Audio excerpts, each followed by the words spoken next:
Apocalypse chapitre 11. Je vais relire la portion dans laquelle on réfléchit en ce moment. On me donna un roseau semblable à une verge, en disant, « Lève-toi et mesure le temple de Dieu, l'autel et ceux qui y adorent. Mais le parvis extérieur du temple, laisse-le en dehors et ne le mesure pas, car il a été donné aux nations, et elles fouleront aux pieds la ville sainte pendant 42 mois. Je donnerai à mes 2 témoins le pouvoir de prophétiser, revêtus de sac, pendant 1260 jours. Ce sont les 2 oliviers et les 2 chandeliers qui se tiennent devant le Seigneur de la terre. Si quelqu'un veut leur faire du mal, du feu sort de leur bouche et dévore leurs ennemis. Et si quelqu'un veut leur faire du mal, il faut qu'ils soient tués de cette manière.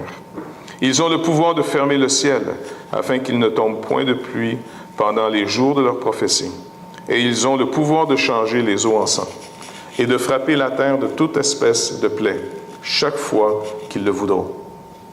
Quand ils auront achevé leur témoignage, la bête qui monte de l'abîme leur fera la guerre, les vaincra et les tuera. Et leurs cadavres seront sur la place de la grande ville, qui est appelée, dans un sens spirituel, Sodome et Égypte, là même où leur Seigneur a été crucifié. Des hommes d'entre les peuples, d'entre les tribus, les langues et les nations, verront leurs cadavres pendant 3 jours et demi, et ils ne permettront pas que leurs cadavres soient mis dans un sépulcre. Et à cause de cela, ou à cause d'eux, c'est-à-dire les habitants de la terre se réjouiront et seront dans l'allégresse, et ils s'enverront des présents les uns aux autres, parce que ces 2 prophètes ont tourmenté les habitants de la terre. Après 3 jours et demi, un esprit de vie venant de Dieu entrera en eux, et ils se tinrent sur leurs pieds, et une grande crainte s'empara de ceux qui les voyaient. Et ils entendirent du ciel une voix qui leur disait, « Monte ici. » Et ils montèrent au ciel dans la nuée, et leurs ennemis les virent. À cette heure-là, il y a eu un grand tremblement de terre, et la 10e partie de la ville tomba. 7000 hommes furent tués dans ce tremblement de terre. Et les autres furent effrayés et donnèrent gloire au Dieu du ciel. Le second malheur est passé, voici le 3e malheur vient bientôt. Donc, dans la lecture de ce chapitre 11 ici, cette portion, on avait vu finalement que Jean reçoit, et c'est un peu finalement suite à même genre de vision qu'on voit dans le livre d'Ézéchiel, il doit aller mesurer le temple. Et on avait vu qu'ici, le mot pour temple était le terme naos, donc il parlait du sanctuaire. Et que l'ensemble du temple, donc qui était finalement le Irion, était finalement, c'est-à-dire tout ce qui était protégé avant, tu sais, le parvis où est-ce que les gens pouvaient venir, où Jésus lui-même, avec les apôtres après dans les actes, quand ils vont au temple enseigner, ils n'entrent jamais dans le sanctuaire, c'était toujours dans le parvis. C'était destiné au fond à ce que les gens du monde entier puissent venir. Donc tout ça pour nous rappeler que le temple, c'est le lieu géographique, le lieu de la rencontre. Une autre image intéressante par rapport au temple, c'est vrai qu'on a vu que dans la création au point de départ, dans la Genèse, il n'y a pas de temple dans le Jardin d'Éden. De la même manière qu'il n'y aura pas de temple dans la Nouvelle Jérusalem. Maintenant, qu'est-ce qui pourrait être une autre illustration pour le temple, d'après vous? Puisqu'on est, nous aussi, le temple de Dieu. Est-ce que vous avez une idée? Qu'est-ce qu'on est à part, tu sais, c'est quoi l'illustration? Un temple. Oui, c'est une maison, c'est vrai, mais oui, Alain?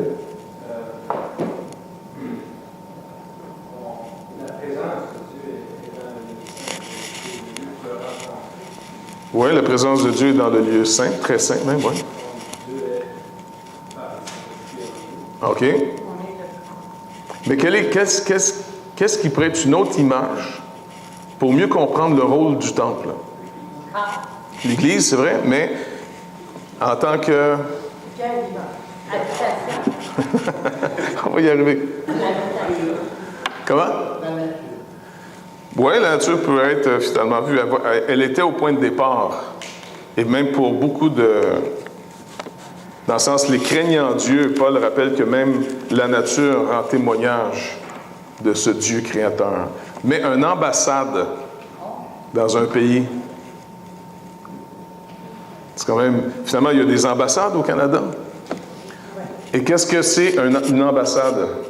C'est un lieu qui représente le pays. Et si vous entrez dans l'ambassade, il y a comme une entente pour dire, vous entrez dans le pays. C'est pour ça que si vous êtes à l'étranger, qu'il y a un problème, vous pouvez aller vers votre ambassade et là, trouver finalement, entre guillemets, ce qu'il faut pour la situation. Vous avez le droit d'entrer dans une ambassade avec votre passeport. C'est un chez vous dans un autre pays. Paul dit, nous faisons fonction d'ambassadeurs sur terre. Il ne faut pas oublier qu'on est en territoire qui est en pleine rébellion contre Dieu. La terre est en rébellion. Dans le livre de l'Apocalypse, les gens qui sont appelés les habitants de la terre, c'est des gens qui s'opposent au règne de Dieu, au règne de Christ. C'est des gens qui vont avoir toutes sortes d'autres systèmes de justice, même pour juger Dieu et son Christ, plutôt que de reconnaître l'auteur de la création. Donc, on est dans la création de Dieu, et en même temps, il y a eu finalement quelqu'un qui a usurpé le pouvoir et qui a pris contrôle de l'atmosphère. Et il tient l'être humain captif. C'est un autre aspect du péché qu'on a tendance à oublier. C'est même pas une question de ce que tu veux. C'est une question que tu ne peux pas, ce que tu veux. On est tenu par quelque chose de plus puissant que la raison. On est tenu par le désir. Et c'est pour ça qu'une des œuvres que le Saint-Esprit produit dans notre vie, c'est de produire des désirs qui sont contraires à ma nature déchue. Il produit le vouloir et le faire afin que je puisse continuer à travailler à cette libération de ce qui me retenait avant d'être pour Dieu. Donc, ici, le temple, l'autel, c'est le lieu finalement qui représente un peu l'œuvre de Christ, c'est le lieu du sacrifice. Et les gens, comme on a vu au chapitre 6, sont sous cet autel. Donc, en d'autres mots, c'est des bénéficiaires du sacrifice de Jésus-Christ. Parce que sans effusion de sang, il n'y aura pas de pardon de péché. Caïn a voulu amener finalement les fruits de sa vie, les fruits de son œuvre, et ça a été rejeté. Abel est venu en offrant l'agneau par la foi. L'Épître aux Hébreux nous rappelle que c'est par la foi qu'Abel a offert le sacrifice de cet agneau. Et ça a été reçu. Et Dieu avertit Caïn en disant, si tu fais le bien, tu vas relever ta tête. Observe. Mais est-ce que vous remarquez que ce qui possède Caïn dans le récit de la Genèse, c'est une justice contre Dieu. Au début, il est sûr qu'il est pour Dieu. Il va offrir ce qu'il y a de mieux. Même ce que la société de l'époque valorisait le plus. On est dans une société qui ne mange pas encore de viande. Il nous est dit finalement juste à partir après le déluge que Dieu va inclure dans l'alimentation humaine la viande. Donc, Caïn offre ce que la société de l'époque valorise le plus, ce qui maintient en vie. Abel offre à l'époque ce qui est quasiment inutile. Il est moins dans sa société de l'époque. Et c'est pour ça que Jean lui-même nous dit, perdez pas de vue une chose, que Dieu favorise les pauvres dans la foi. Parce que toute forme de richesse souvent nous rend arrogants. Et l'arrogance donne l'impression d'être intelligent quand tu es plus stupide que la moyenne. Alors finalement, cet autel, le lieu du sacrifice, fait que des gens peuvent y adorer. Et dans ce lieu, on ne pouvait pas venir y adorer. Dans le temps du temple de Pierre de Jérusalem, même Jésus lui-même, comme on a vu, Jésus, écoute, tu ne peux pas avoir plus vertueux que Jésus. Jésus lui-même n'entre pas dans ce lieu du sanctuaire. Il va rester dans le parvis. Parce que c'est la tribu de Lévi et des familles même particulières qui vont faire le culte dans cette présence. Mais aujourd'hui, Parce que quand Christ est mort, un événement assez extraordinaire est arrivé. Le voile du temple s'est déchiré. Le voile qui séparait finalement le lieu de la présence de Dieu avec finalement l'extérieur, ce voile a été déchiré du haut en bas. Pas du bas en haut, c'est l'œuvre de Dieu, du haut en bas. Et l'Épître aux Hébreux nous reprend cette image pour dire, c'était quand Christ est mort. Sa chair représentait le voile. Et maintenant, par Jésus-Christ, on peut entrer dans la présence de Dieu. Mais quiconque entre autrement que par Jésus-Christ, le jugement l'attend. Sans effusion de sang, il n'y a pas de pardon de péché. Donc, c'est vraiment important pour nous d'affirmer notre propre salut, de bien comprendre de plus en plus sur quelle base on se retrouve en sécurité devant Dieu. Et plus vous allez être convaincu, bien plus ça va être clair quand vous allez l'exprimer aux autres. N'oubliez pas, si on est le temple de Dieu, qui est une image d'un lieu de rencontre, parce que c'était ça que servait le temple à Jérusalem à l'époque, comme dans tous les temples en passant du monde. Vous allez n'importe où aujourd'hui, face à des religions, il y a des temples, et c'est là qu'on dit que l'esprit en question, que le temple va normalement vénérer, bon, mais que vous avez accès finalement à sa présence. Mais maintenant, sur cette terre qui est en pleine rébellion devant Dieu, si quelqu'un cherche le Seigneur envoie un croyant à sa rencontre. Paul rappelle aux Corinthiens, vous êtes le temple de Dieu. Vous ne pouvez plus faire ce que vous voulez avec vos corps. Ils sont mis à part pour une mission de représenter sur terre Dieu. Donc, ici, il mesure, mais il dit, laisse le parvis à l'extérieur, mesure-le pas. Ça va être foulé. En d'autres mots, ça va être méprisé. Et il donne une période de temps. Mais d'abord, ça représente aussi le côté, c'est comme si à l'intérieur du sanctuaire, vous êtes en parfaite sécurité. Mais dans le même complexe qui était avant protégé par les murs du temple, bien, les murs ne sont plus là, c'est livré aux nations. Ça, c'est le côté où est-ce que l'Église va être persécutée. Extérieurement, on est persécuté, mais intérieurement, on est gardé devant Dieu. Et ça, c'est un message qui n'est pas intéressant, que la plupart des gens ne veulent pas entendre. Je le sais que ce n'est pas vendeur, mais de toute façon, on n'a rien à vendre. On a juste à affirmer les choses et Dieu lui-même les révélera comme il voudra. Donc, d'annoncer l'Évangile, c'est d'annoncer finalement le salut, une très bonne nouvelle. Et Paul demandait qu'on intercède pour lui. Là, c'est l'apôtre Paul. Je veux dire, c'est pas n'importe qui, là. C'est un majeur dans la ligue. Il demandait que l'Église intercède pour lui afin qu'il lui soit donné les mots, les paroles, pour pouvoir expliquer ce mystère de la bonne nouvelle. C'est une bonne nouvelle qui va être donnée dans un monde en pleine rébellion devant Dieu, plutôt que de penser que Dieu va sauver les meilleurs, il sauve les pires. Et il demande à ceux qui se pensent les meilleurs de descendre de leur piédestal pour le retrouver au lieu où Christ a porté la condamnation de ceux qu'il sauve. En d'autres mots, tu dois abandonner ce qui te distinguait des autres, ce qui te donnait une prétention d'être au-dessus des autres, pour venir le rejoindre avec tous ceux qui ont vu, qui sont perdus. Parce qu'en dehors d'être perdu, ne fait pas être sauvé. Pensez-y, vous êtes en train de prendre une petite marche dans la forêt, et puis vous regardez la nature, vous tripez, vous prenez des photos. T'sais. Puis là, il y a un garde-chasse qui s'en vient sur le chemin. Vous allez simplement le saluer et continuer votre chemin, pas vrai? Mais si vous êtes perdu dans le bois, puis là, vous ne prenez plus de photos, puis vous flippez au bout, puis vous cherchez votre chemin, puis là, vous savez que vous êtes perdu, et que là, vous voyez le garde-chasse arriver, vous ne faites pas juste lui dire bonjour, vous allez vous accrocher à lui en disant « Sors-moi d'ici, je suis perdu ». Donc, il y a seulement ceux qui vont reconnaître leur besoin d'être sauvés qui vont venir à Christ. Les autres vont mépriser le Seigneur parce qu'ils sont en train de contempler eux-mêmes, leurs œuvres. C'est un message pas agréable, mais c'est tellement agréable pour ceux qui ont tout perdu. Mais c'est sûr que les riches n'aiment pas ce message-là, ni les arrogants, ceux qui aiment parler d'eux, ceux qui aiment étaler finalement leur grande culture, leur grand savoir. C'est pas trippant pantoute, mais pour celui... Parce que j'entendais un athée parler, et puis c'était vraiment intéressant de voir que son athéisme...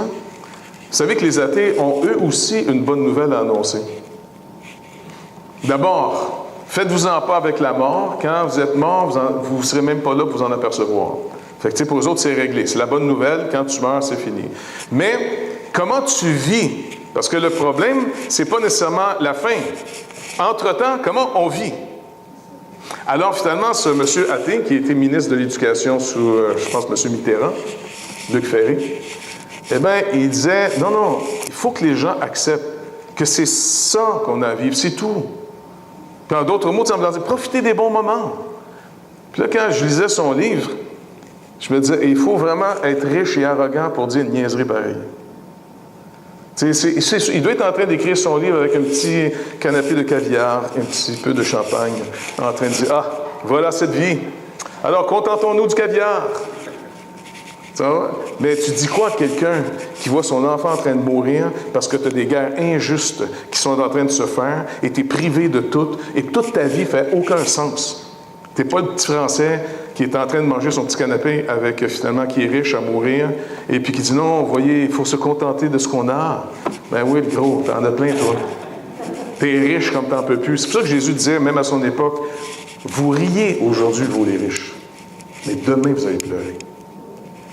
Parce que ça nous aveugle. Puis quand tu arrives avec des stupidités, c'est comme quelqu'un qui est en santé, qui va visiter quelqu'un qui est très, très malade à l'hôpital. Puis qui dit, hey, c'est ça, sois positif. Ça va? Puis regarde, tu devrais être content, ils t'ont donné un nouveau set de tubes tout neuf. Qu'est-ce que tu as à te plaindre encore? Tu sais, puis il dit, fais-toi-en part, restons positifs. Écoute, la personne, le médecin, venait de passer avant toi pour dire, écoutez, monsieur, on a tout fait pour vous, désolé, il vous reste quelques semaines. Et souvent, on se sent complètement démuni devant les gens comme ça. Parce qu'on a un évangile pour vivants seulement, un évangile pour riches, un évangile pour ceux qui sont capables. Mais ce n'est pas l'évangile. L'évangile, le véritable évangile, c'est l'évangile pour ceux qui n'ont rien. Et en même temps, il faut avertir les gens, parce que le livre ici de l'Apocalypse est écrit pour dire comment le film va finir, comment l'histoire va se terminer. Ceux qui ont la foi, Jean, le même auteur, a écrit une lettre à des croyants, et il leur dit dans sa première lettre que ceux qui ont la foi ont déjà vaincu le monde.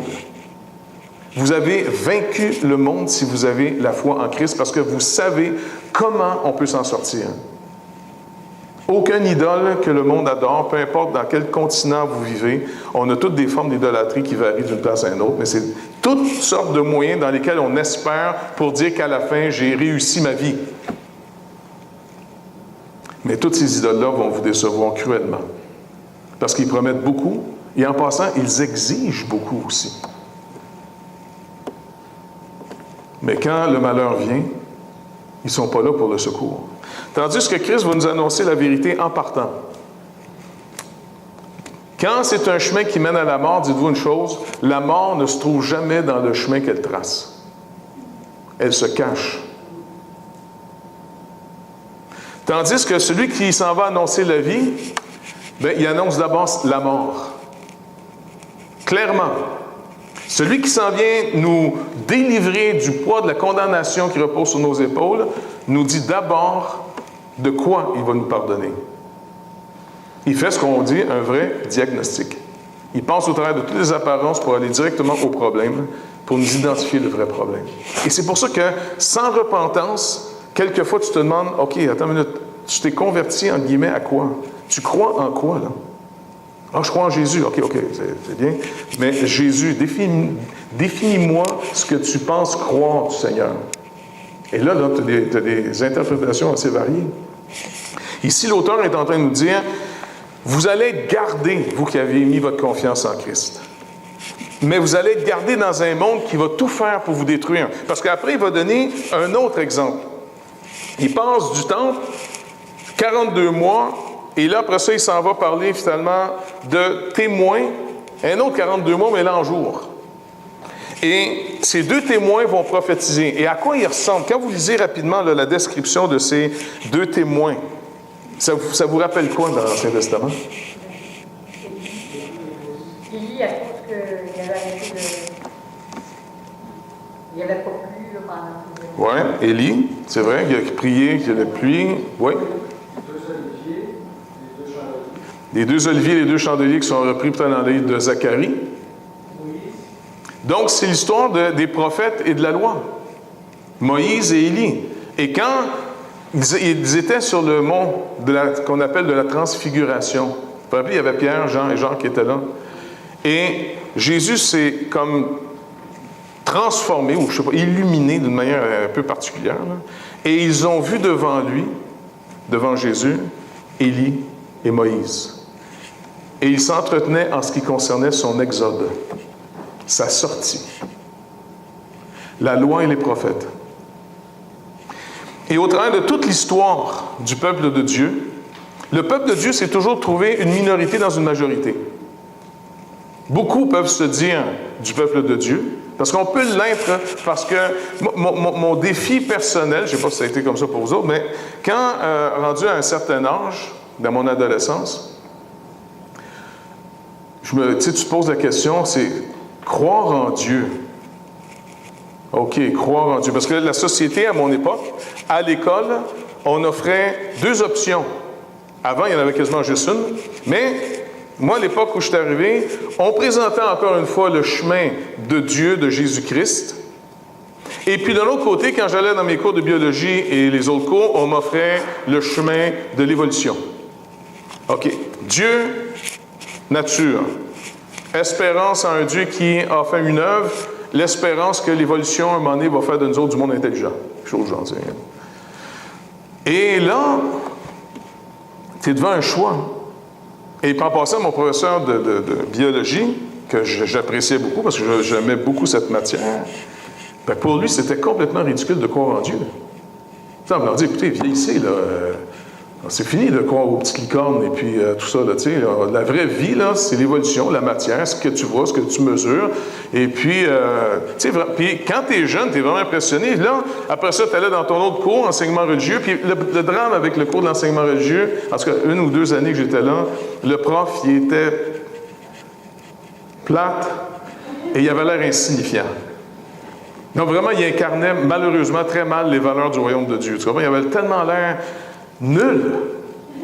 Puis surtout, à un moment donné, il m'a mis en dehors de son cours parce que je m'étais ostiné avec lui en ce qui concerne la création, parce qu'il nous disait que Dieu avait créé Adam et Ève. Moi, c'était hors de question, tu sais. Et puis là, je m'étais ostiné avec lui, puis il aurait dehors, dehors! Puis là, bon, ben, j'étais dehors dans le corridor, puis j'attendais, tu sais. Puis, fait que jusqu'à aujourd'hui, c'est 2 cours qui me manquent, enseignement religieux et mon dernier cours de français à cause d'une expression orale.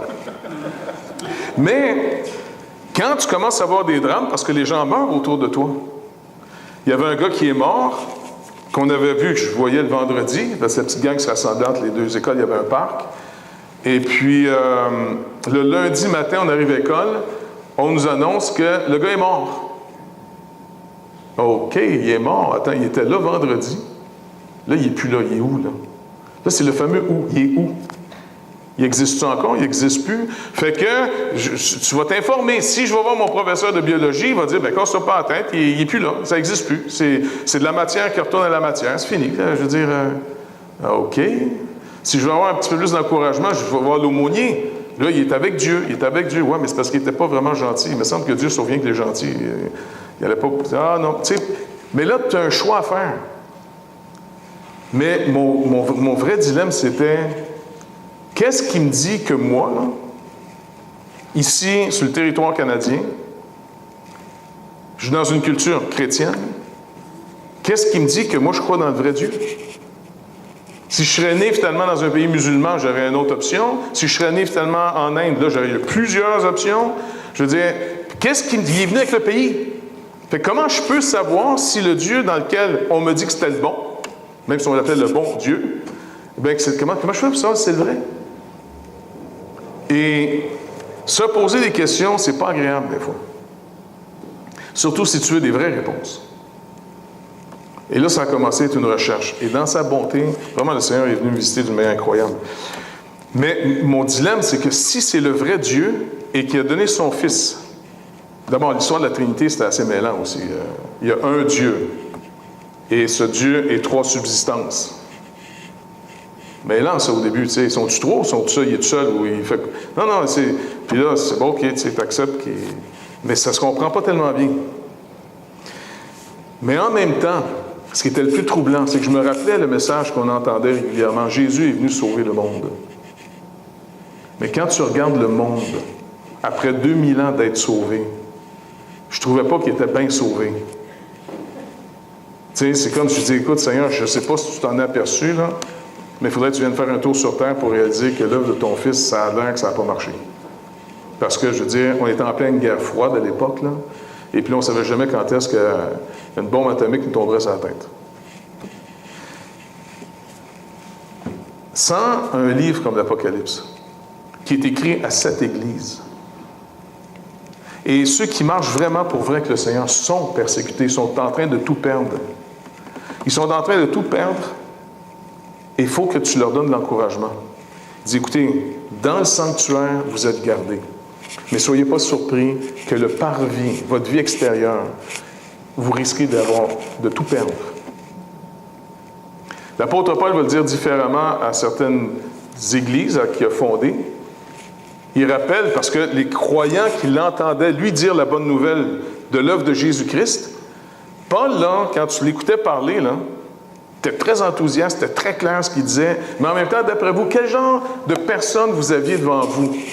Physiquement, là, quand tu regardes le monsieur, là, d'après vous, il ressemblait à peu près à quoi, l'apôtre Paul? Bon, OK, il était peut-être petit, là. Mais petit ou grand, ça peut être optionnel, pas de problème. En passant, n'oubliez pas, il annonce la bonne nouvelle, Jésus est Seigneur. En passant, personne ne peut reconnaître la Seigneurie de Jésus-Christ, sauf si le Saint-Esprit t'a littéralement affranchi. C'est ce qu'il rappelle aux Corinthiens. Mais le gars qui parle, il a l'air de quoi? Au début, voilà. Peu importe, là, il parle. Tu sais. Puis plus ça allait, plus c'était... Il était extrêmement magané. Le gars, il est lapidé régulièrement. Il a été fouetté je ne sais pas combien de fois. Il est brisé. Il jeûne souvent pour supplier devant Dieu. Ou d'autres fois, il est privé de nourriture. Il est dans une pauvreté extrême. Il est persécuté. Le gars, là, quand tu regardes ce gars-là parler, là, il n'y a pas de botox d'en face. Le gars, il est brisé. Il a dû avoir une coupe de roche d'en face. Ça marque un gars, ça. Peut-être ça a pété son nez. Je ne sais pas. Peut-être qu'il y a une couple de cicatrices. Puis il est pauvre. Fait que là, tu le regardes, puis là, il annonce le royaume de Dieu. Il annonce que Jésus-Christ a vaincu le monde. Tu dis, ouais, mais pour un Dieu qui a vaincu, t'as l'air magané pas mal. Il a été en prison. Pensez-y, en apparence, là, qu'est-ce qu'il offre l'apôtre Paul? Même les Corinthiens étaient un petit peu gênés de leur pasteur. Tu sais, il n'y a pas un autre à Jérusalem que vous n'envoyez qui a plus de classe un peu, qui est plus beau, qui est plus grand, qui a du style. Mais Paul, finalement, il est en train de leur dire, écoutez, laissez-moi vous rappeler une chose. Vous qui avez cru, soyez pas surpris des persécutions qui vont vous tomber dessus. Il y a des gens qui vont même, puis il sait de quoi il parle, il y a même des gens qui vont chercher à vous tuer en pensant rendre service à Dieu. Lui-même, avant sa conversion, avait fait exécuter un témoin de Jésus-Christ, Étienne. Il sait très bien de quoi il parle. Et il est tellement brisé de voir que sa justice religieuse l'avait amené à être un homme extrêmement violent, que quand Christ il a déchiré le voile, cet homme-là a prêché la grâce de Dieu comme personne. À la limite, il est encore plus loin que les autres apôtres à Jérusalem. Il dit, j'ai travaillé plus que tous. Non, pas moi toutefois, la grâce de Dieu en moi. Cette grâce que Dieu lui a faite avait tellement bouleversé la vie de cet homme que tout organisé le restant de sa vie, d'abord à sortir le message, et peu importe ce que ça va lui coûter. Puis ça lui a coûté sa vie à la fin. Mais c'est pas grave, il avait vraiment été délivré, affranchi, pour pouvoir marcher même contre lui-même, pour l'amour de Dieu, pour le but du plan de Dieu. Et il sait très bien que tout ce qu'il va faire de ville en ville, ça va lui causer des problèmes sans arrêt. Parce que quand il finit de prêcher l'Évangile, cet homme, il a la colère des gens contre lui. Et pourtant, ça va annoncer une bonne nouvelle. Mais la bonne nouvelle dévoile le vrai problème. Et le vrai problème, on ne veut pas le voir. On ne veut pas voir à quel point on est perdu. On veut toujours entendre parler de nous en bien. Mais pour vraiment être sauvé, il va falloir aussi entendre parler de nous dans comment on n'est pas fiable. On n'est pas digne de confiance. Combien de fois on a trahi les gens, même après notre salut? Est-ce que les gens ont vraiment pu compter sur nous? Ou quand ça ne faisait plus notre affaire, on lève des feuilles, puis on s'en va ailleurs, puis on regarde tout le temps? Est-ce qu'on est si merveilleux que ça?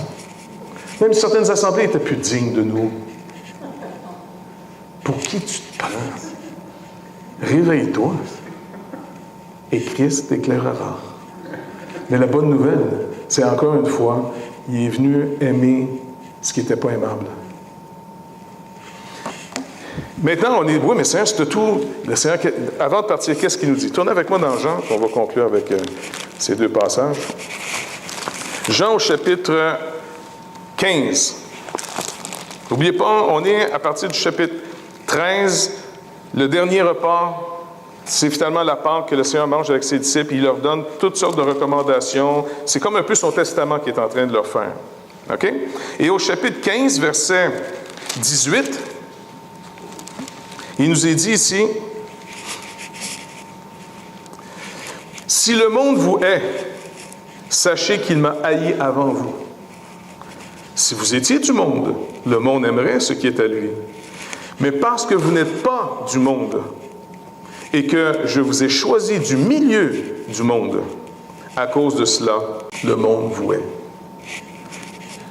Souvenez-vous de la parole que je vous ai dite. Le serviteur n'est pas plus grand que son maître.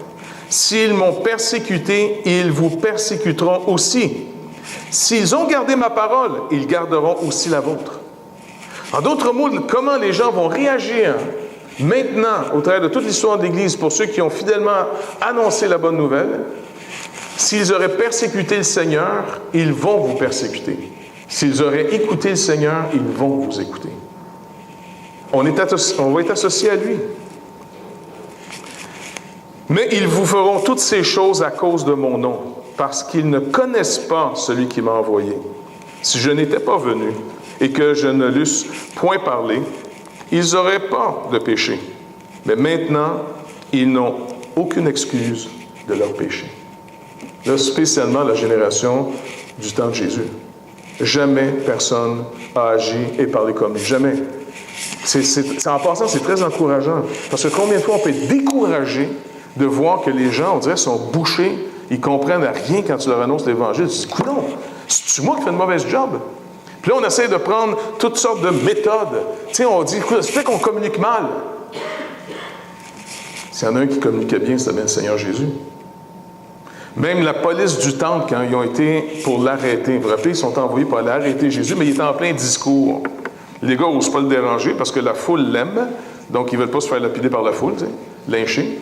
Alors ils attendent que le gars finisse. Mais plus ils écoutent cet homme-là parler, après le message, là, ils ne l'ont pas arrêté. Ils sont retournés vers ceux qui les avaient mandatés pour aller l'arrêter. Ils disent, écoutez, vous ne l'avez pas ramené? Vous ne l'avez pas arrêté? Écoute, jamais un homme a parlé comme cet homme. On n'a jamais entendu quelqu'un parler comme ça. Ils ont été complètement bouleversés. Il faisait des miracles. Les foules venaient à lui. À un moment donné, il ne pouvait plus rentrer dans les villes parce que le monde se lançait sur lui et il allait prêcher dans des endroits plus sécuritaires. Puis il disait aux gars, on va être sur le bord du lac, gardez-moi toujours une barque à disponibilité parce que quand la foule va commencer à s'exciter, j'embarque dans la barque, on va se tasser. Parce qu'il se lançait sur Jésus. Imagines-tu? Dans une foule, tu peux te faire écraser, tu peux te faire tuer. Tout le monde espérait en lui. Et pourtant, à la fin, il est tout seul, pendu au bois, battu à mort. Il a fait simplement une démonstration. Et vous voyez de quoi il veut nous montrer. Lui qui a fait une œuvre comme personne n'a fait, il dit maintenant, ils sont sans excuse. Et c'est pour ça qu'il va y avoir un terrible châtiment sur cette génération, 40 ans plus tard, ou un peu moins, en 70, comme il l'avait dit, tout Jérusalem va être rasé. Il n'y aura pas pierre sur pierre qui va être gardé.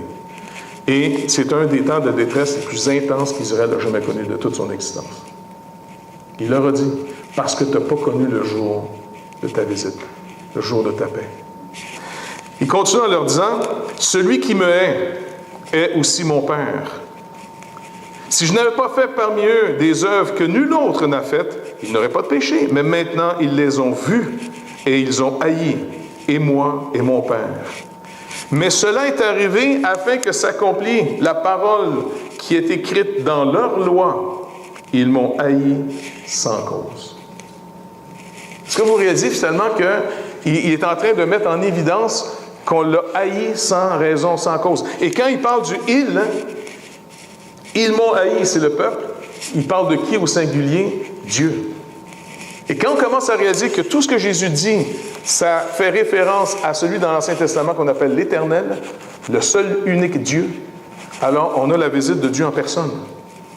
Mais c'est ce qu'il disait à Israël.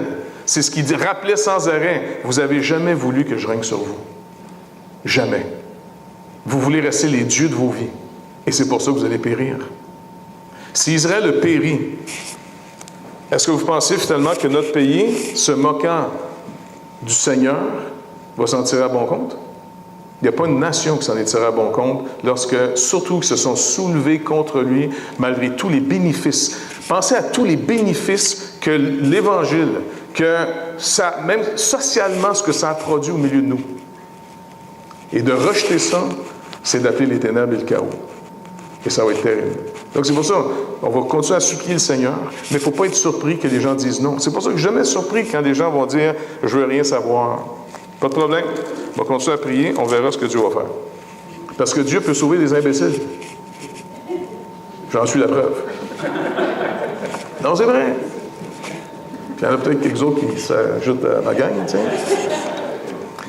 Mais au chapitre 16, verset 19, Jésus connut qu'ils voulaient l'interroger et il leur dit, vous questionnez les uns les autres sur ce que j'ai dit? Encore un peu de temps et vous ne me verrez plus. Là, il parle à ses disciples encore. Et puis, un peu de temps et vous me verrez. En vérité, je vous le dis, vous pleurez et vous vous lamentez et le monde se réjouira. Vous serez dans la tristesse, mais votre tristesse se transformera en joie. La femme, lorsqu'elle enfante, éprouve de la tristesse, parce que son heure est venue. Mais lorsqu'elle a donné le jour à un enfant, elle ne se souvient plus de la souffrance, à cause de la joie qu'elle a de ce qu'un homme est né dans le monde. Vous donc aussi, vous êtes maintenant dans la tristesse, mais je vous reverrai et votre cœur se réjouira. Et nul ne vous ravira votre joie. Donc, il est en train de leur dire ici, ce que Jean rappelle encore une fois, quand les deux témoins vont être mis à mort, parce que la raison qui vont être mis à mort, c'est qu'ils tourmentent les gens. Mais tu tourmentes les gens en disant des choses pas agréables. Pas vrai? Habituellement, là, et ces deux témoins qui représentent au fond le peuple de Dieu au travers de toutes les alliances sont toujours à rappeler finalement le besoin d'un Rédempteur. Il dit à cause d'eux, verset 10, « Les habitants de la terre se réjouiront et seront dans l'allégresse et s'enverront des présents les uns aux autres parce que ces deux prophètes ont tourmenté les habitants de la terre. » Leur mort va être la joie du monde. Mais Jésus nous a carrément dit, « N'oubliez pas, vous, les disciples, vous pleurez aujourd'hui. Je vous annonce ma mort. C'est la dernière fois qu'on mange ensemble. Je vais être maltraité, ils vont me battre, ils vont me rejeter. Vous ne me verrez plus, comme je l'ai dit aux Juifs. Mais pour vous, je vais revenir. » Et il dit, « Et quand je vais revenir, là, votre joie va être parfaite. Et ça, on ne pourra plus jamais vous l'enlever. » Et ceux qui ont vraiment rencontré le Seigneur trouvent le sens au milieu de toute la folie ambiante. Parce qu'on vit dans un monde fou. On veut des belles choses sans arrêt, mais ça n'aboutit jamais. Mais quand Christ vient dans la vie de quelqu'un et qu'il nous montre le but, la victoire finale, même sur la mort, alors finalement, il y a une joie qui s'installe en nous, malgré les événements autour de nous. Extérieurement, ça va mal. Intérieurement, on est dans sa paix. Et c'est pour ça que c'est à l'intérieur du temple qu'on trouve le réconfort. Mais il ne faut pas être surpris qu'à l'extérieur, comme Paul le dit, c'est par beaucoup de souffrances que nous entrons dans le royaume de Dieu. C'est par du rejet. Comme ils m'ont traité, ils vont vous traiter. Paul le reprend aussi différemment en disant que l'héritage est promis à tous ceux qui auront souffert avec lui. On marche avec le Seigneur, il ne faut pas être surpris que tant mieux quand on tombe sur des gens que le cœur est favorable, puis qui s'ouvrent, puis qui reçoivent, parce que Christ était quand même reçu, c'était vraiment béni. Quand il arrive à Thessalonique, beaucoup de gens dans cette ville ont cru dans le message de l'apôtre Paul, et ça faisait changement pour lui d'une manière incroyable. Habituellement, ça finit toujours mal. Mais là, il dit, c'était évident chez vous que le Seigneur va disposer vos cœurs à la manière dont vous avez reçu l'Évangile. Notre travail n'a pas été vain chez vous. Mais quand il était, par exemple, à Athènes, l'arrogance des philosophes a fait que, se croyant riches d'intelligence, ils étaient complètement stupides et ils ont passé à côté finalement de celui qui avait la solution. La vraie sagesse de Dieu était dite par l'apôtre Paul. Mais ils étaient dans une forme de cage philosophique qui méprisait le corps et en plus forte raison la résurrection du corps. Fait qu'ils l'ont écouté jusqu'à ce qu'il arrive au fameux moment que Jésus-Christ a été ressuscité pour être un signe évident que c'est par cet homme que le monde entier va être jugé. Alors, ils ont dit, OK, on t'écoutera une autre fois là-dessus, bye-bye. Et dans leur arrogance, ils ont quitté la seule solution face à une mort certaine. Je veux dire, c'est une chose sûre, c'est qu'on va mourir. Ça, au moins, on peut tous être d'accord là-dessus. On meurt tous. Mais ce n'est pas tout le monde qui va vivre. Car si on n'a pas trouvé le Seigneur, on n'a pas encore trouvé la vie. Et donc, c'est pour ça qu'il écrit finalement et il leur dit, écoutez, ne soyez pas surpris, vous allez rendre votre témoignage et à la fin, comment ça va finir? Extérieurement, mal. D'abord, vos vies, comment ça va finir? Si le Seigneur ne vient pas nous chercher, parce qu'un jour, il va revenir, puis il y a une génération qui va, en un instant, en un clin d'œil, cling, se retrouver dans le Seigneur, puis on n'aura pas fait cette expérience de mourir physiquement, ce qui serait quand même pas désagréable. Mais, pour les autres qui ne sont pas ces élus de cette génération, bien, pour toutes nous autres, si le Seigneur ne vient pas avant qu'on meure, on va faire l'expérience de mourir. C'est obligé. En d'autres mots, notre vie finit mal. La vie de tout le monde finit mal. Mais quand il parle ici, comment va finir la mission de l'Église? Comment va finir cette mission? Il dit en passant, ils vont faire leur témoignage, ils vont aller de l'avant. Et c'est intéressant, on va voir peut-être la prochaine fois, pourquoi il prend cette période de 3 ans et demi, de 42 mois, de 1260 ou 82 jours.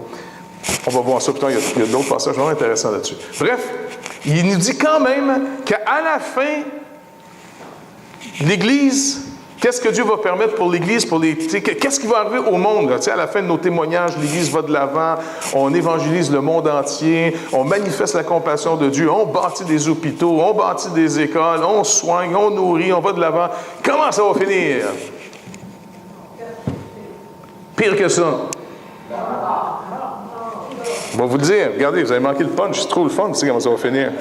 Quand, verset 7, ils auront achevé leur témoignage. Ces 2 témoins présentent tout le peuple de Dieu, ça marche? Quand ils auront achevé leur témoignage, la bête qui monte de l'abîme leur fera la guerre, les vaincra et les tuera. Ça va finir, comme Paul le dit autrement, avec l'homme de l'iniquité. Il va y avoir une apostasie mondiale, un rejet total du message de l'Évangile. Et tous ceux qui vont persister à annoncer l'Évangile vont bien mal finir. Mais c'est pas grave. De toute façon, regardez, moi je m'encourage toujours par ça. Parce que ça va toujours mal finir. Anyway. Si j'ai à mourir, au moins que ça soit utile. Tu sais, je peux mourir un peu heureux, parce qu'il y a des bonnes chances. C'est une de mes caractéristiques, un peu, malheureusement. Je peux mourir un peu heureux ou je peux mourir dans la foi en disant, écoute Seigneur, m'a témoigné pareil, mais je sais que c'est la dernière fois que je témoigne, je sens que ça va mal tourner. On peut finir les derniers moments à l'hôpital, si on est malade, ou on peut finir les derniers moments en prison. Ça ressemble un peu à la même chose des fois. Ça va mal finir de toute façon extérieurement. Et si vous vous sauvez de toutes les persécutions, puis vous prenez toutes sortes de bonnes vitamines pour rester longtemps vivant, vous allez finir vieux et laid. Plus de dents. Même le dentier ne collera plus. Tu comprends? Écoute, il n'y a pas d'espoir. Et puis tu vas mourir pareil. Ma mère elle disait que quand les gens mouraient dans sa famille, il y a une tante qui disait tout le temps, « T'as-tu entendu le pet de la mort? » C'était quoi? Mais quand les gens meurent, des fois, il y a un dernier gaz qui sort. Les intestins peuvent te lâcher. On meurt mal en plus. On meurt même pas beau comme dans les films. Tu sais, on meurt mal. On n'est pas beau quand on est mort. Ça finit mal extérieurement. Mais on peut se réjouir devant la mort en disant, ô mort, où est ta victoire? Comme on a chanté, il nous a inscrit, il a inscrit nos noms dans ses mains. Et quand il est ressuscité, il nous a annoncé une bonne nouvelle en disant, écoutez, extérieurement, ça finit mal. Intérieurement, dans le naos, dans le lieu, le sanctuaire, vous qui m'avez rencontré, réjouissez-vous, parce que si ça finit mal extérieurement, intérieurement, à cause de moi, mon travail à moi, Christ nous dit, j'ai vaincu la mort pour vous. Et si vous avez la foi, non seulement vous avez même vaincu la mort, parce que vous croyez l'œuvre de Christ pour vous, les bénéfices nous sont mis à notre compte, mais en plus, vous avez vaincu ce monde. Le monde, il est vaincu parce que c'est fini qu'il me donne des solutions sans arrêt, des espoirs sans arrêt qui ne marchent jamais. Et vous avez marqué, on célèbre aujourd'hui quel jour? Souvenir de quoi? La fin de la Première Guerre mondiale. Où est-ce que des millions de gens ont été massacrés. Et puis cette guerre-là, elle a duré quasiment sur tout le 20e siècle. Avec une deuxième qui en a fait encore pire. Et qu'est-ce qu'ils ont dit après la Première Guerre mondiale quand ça finit? Plus jamais. Bien, le plus jamais, là, c'est des belles paroles. Mais y a-t-il des plus jamais? Pas en tout. Le 20e siècle a eu des guerres sans arrêt. Je ne sais même pas si on peut compter le nombre de jours que la planète, il n'y avait pas de guerre. La Bible dit, ils ne connaissent pas le chemin de la paix. C'est du massacre sans arrêt. On tue au nom d'idéaux, de religion, de toutes sortes de choses. On massacre, on pille des nations, certaines deviennent riches, d'autres pauvres. C'est comme si c'était une folie furieuse sur la planète. Et là, les artistes se sont levés en disant, on va sauver la Terre. Ben oui, c'est ça. Tiens. Ça fait longtemps qu'on l'entend, celle-là. On est trop fous. On a le pied de la pédale, finalement, de l'accélérateur dans le fond. On voit le mur arriver. On est tellement stressé qu'on laisse la pédale dans le fond. Vous avez déjà connu un temps de même? Moi, une fois, là, la première fois que j'ai conduit un skidoo, là. Non, mais tu sais, c'était à pincette, là. Et quand j'embarque sur le skidoo, puis le gars, son skidoo est en arrière de moi, il disait, tu veux-tu l'essayer? Ah oui, j'étais jeune, tu sais, j'avais peut-être, je sais pas, moi, 14-15 ans. Et puis, j'embarque là-dessus, et ça décolle plus vite que je pensais. Tu vois? Et puis là, le pouce était barré là. J'étais pas capable d'arrêter. Le gars était, arrête! Tu sais, j'étais sous stress, là, que j'ai laissé ça à fond. On aurait manqué de se tuer. On a passé juste à côté d'un poteau, puis le fil de fer. Tiens, on a passé juste en dessous. On aurait pu se faire trancher la tête. Mais moi, là, j'étais barré là. Vous savez quoi? Ça, c'est le pêcheur classique. Il sait qu'il y a un mur qui s'en vient, il flippe au bout, mais il est barré à 50. Ah ouais, il part. Le Seigneur, dans ce temps-là, il nous donne une grâce incroyable. Reconnais que tu es perdu. Je ne suis pas venu pour les bons. Je ne suis pas venu pour les meilleurs. Je ne suis pas venu pour ceux qui pensent qu'ils ont la patente. Je suis venu pour ceux qui ont tout perdu. Ceux qui vont voir clair, ceux qui reconnaissent leur tort, ceux qui viennent à Dieu par Jésus-Christ, par le sacrifice, alors vont trouver la paix avec Dieu. En dehors de ça, il n'y a pas de paix avec Dieu. Pas juste avec Dieu, ni les uns avec les autres. Fait qu'on a beau dire, plus jamais de guerre. Oubliez ça. On ne sera jamais capable de ne pas faire de guerre. Ça finit plus. Puis vous n'avez pas besoin d'aller bien loin. Même les meilleurs amis chicanent. Imaginez des gens qui ne se connaissent pas. Donc, l'espérance qu'on a, c'est que extérieurement, soyez pas fâchés, ça va finir mal. Intérieurement, réjouissez-vous si Christ est en vous et vous êtes en Christ, vous êtes dans le Saint-Lieu et là, tout a été gagné.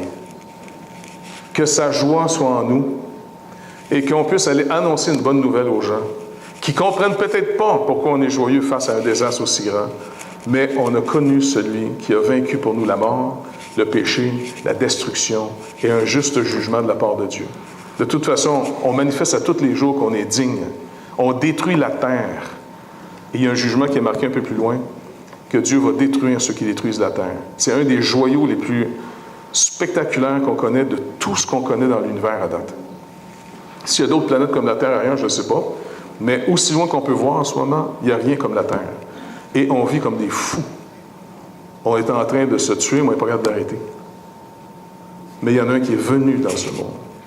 Et si on met notre confiance en lui, alors c'est lui qui nous fait vivre sa victoire.